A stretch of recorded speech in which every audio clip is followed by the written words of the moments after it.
నమస్కారం అమ్మా.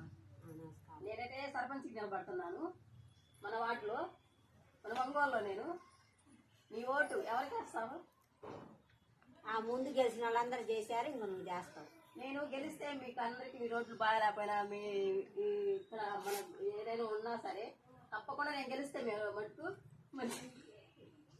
ఇస్తాము. నేను గెలిస్తే మన పేద వాళ్ళు ఎంతమంది ఉన్నారో మీకు పింఛన్ వస్తుందా? వస్తుంది. మీకు మరి ఏదైనా బియ్యం కానీ అన్నీ వస్తున్నాయి కదా మీకు.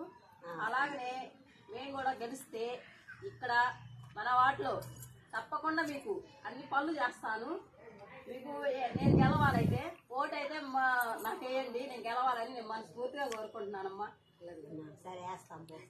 థ్యాంక్ యూ అమ్మా. థ్యాంక్ యూ సో మచ్ అమ్మా. నేనైతే సర్పంచ్కి నిలబడాలనుకుంటున్నాను. మీ ఓట్లు నాకు వేయాలని నేనైతే మనస్ఫూర్తిగా కోరుకుంటున్నాను. మన రోడ్లు కానీ ఏదైనా కానీ మీకు ఏదైనా కానీ గెలిచిన తర్వాత మీకు అన్ని నేను బాగానే చేస్తాను. తప్పకుండా దయచేసి మీ ఓటు నాకు వేయాలని నేను కోరుతున్నాను. భూలక్ష్మి నీకే వేస్తాము, కావాలని నువ్వే బాగు చేయాలి. బాగా చేస్తానండి. మీకు ఏది గేమ్ మీకు ఏది మేము చేయలేదనుకో అప్పుడే మీరు కంప్లైంట్ ఇవ్వండి. మా మీద తప్పకుండా చేస్తాము.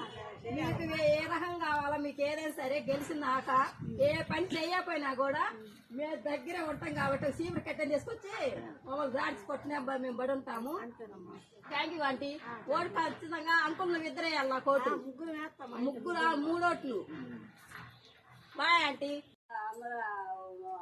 కొంచెం అడగాలి కదా, ఇదే కొత్త. నేను సర్పంచ్ నిలబడ్డాను కూడా.